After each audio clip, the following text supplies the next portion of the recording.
আসসালামু আলাইকুম প্রিয় শিক্ষার্থীরা, আশা করি সবাই ভালো আছো। আজ আমরা ষান্মাসিক সামষ্টিক 2024 মূল্যায়ন পরীক্ষাটি ষষ্ঠ শ্রেণীর ইতিহাস ও সামাজিক বিজ্ঞান। এখানে মূল্যায়ন প্রজেক্টের দায়িত্ব বা নাম, আমাদের যেই কাজটা আছে সেটা এখানে দেওয়া আছে। দেখো, দায়িত্বশীল ভূমিকা আমি তোমাদেরকে প্রশ্নটা দিয়ে দিচ্ছি, এর উত্তরগুলো আমি কিছুক্ষণের মধ্যে দিয়ে দিব। তো দেখো, আমাদের চারপাশে নানা রকম মানুষের বসবাস, তোমরা এগুলো পড়ে নিবে, আমি প্রশ্ন উত্তরগুলো দিয়ে দিব। কাজ 1, চলো সহপাঠীকে জানি। প্রশ্নমালা তৈরি করি। আমরা একজন সহপাঠীর পরিবার ও এলাকা বিষয়ক তথ্য সংগ্রহ করব।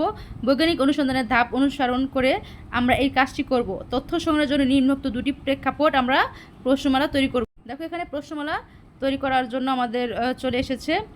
এখানে একটা নাম্বার একটা কাজ আছে, সেটা হচ্ছে দেখো, আমরা একজন সহপাঠীর পরিবার ও এলাকা বিষয়ক তথ্য সংগ্রহ করব বৈজ্ঞানিক অনুসন্ধানের ধাপ অনুসরণ করে। এটা কিন্তু আমরা পড়ে নিয়েছি, এখন তোমরা শুধু একটু দেখে নাও। প্রশ্নগুলো খাতায় অথবা উত্তরপত্রে লিখবো, ঠিক আছে? প্রশ্নগুলো কিন্তু আমাদের খাতায় এবং উত্তরপত্রে লিখতে হবে। আর দেখো, জোড়া গঠন ও তথ্য সংগ্রহ। তারপর দেখো, তথ্য সাজায়। প্রাপ্ত তথ্যকে বিশ্লেষণ করে উপরে উল্লিখিত দুটি প্রেক্ষাপটে সহপাঠীর আত্মপরিচয় বিবরণ লিখি। দেখো, সতীর্থ মূল্যায়ন।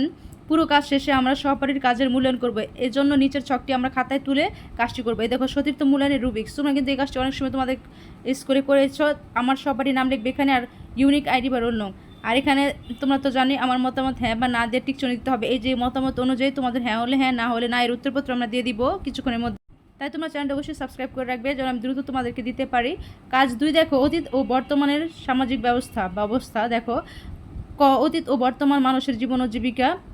এরপর এখানে দেখো, ভূপ্রকৃতির সম্পর্কে ইতিহাস ও অংশ। এগুলো আমি তোমাদেরকে দিয়ে দিচ্ছি কিছুক্ষণের মধ্যে উত্তরগুলো। আর এখানে একটা ছক আছে, অতীত ও বর্তমান মানুষের জীবন ও জীবিকা নিয়ে বিভিন্ন ভূপ্রাকৃতিক বৈশিষ্ট্য এবং মানুষের জীবন ও জীবিকা।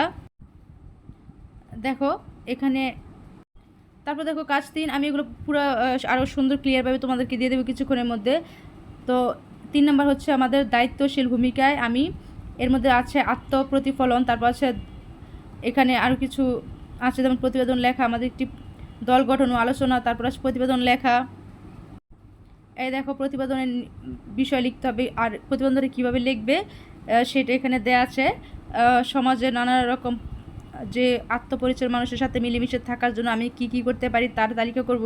তো এগুলোর উত্তর আমি তোমাদেরকে দিয়ে দেবো কিছুক্ষণের মধ্যে, আরও ক্লিয়ারভাবে দিয়ে দিচ্ছি। আমি আপাতত তোমাদেরকে একটি খসড়া দিয়ে দিলাম, তোমরা অনেকেই বলতেছিল তাই দিয়ে দিলাম। এর উত্তর আমরা দিয়ে দেবো কিছুক্ষণের মধ্যে তোমাদের সান্ত্বনার জন্য আমি দ্রুত তোমাদের দিয়ে দিচ্ছি। আর অবশ্যই চ্যানেলটি সাবস্ক্রাইব করে রাখবে, নেক্সট ভিডিওগুলো আমি এখানে দ্রুত আপলোড দিব।